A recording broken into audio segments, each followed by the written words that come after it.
tvoja duša chce letieť a pritom má na sebe ryťaz. Takže včera som tu nasedel, mal som takýto silný zážitok, ktorý sa chcem podeliť. Sledoval som západ slnka nad púšťou a spisoval som si veci, ktoré ma napadali. A v podstate v úzkom smere, na ktorý som sa zameral, tak ma začali napadať moje vlastné limitácie, ktoré mám v mysli, ani som o nich nevedel.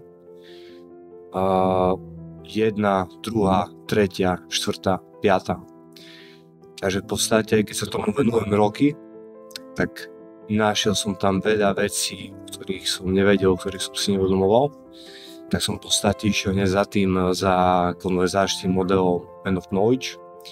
A v podstate ten mi povedal túto silnú vec, že tvoja duša chce letieť a pritom má na sebe okovy, ktorých ani nevieš.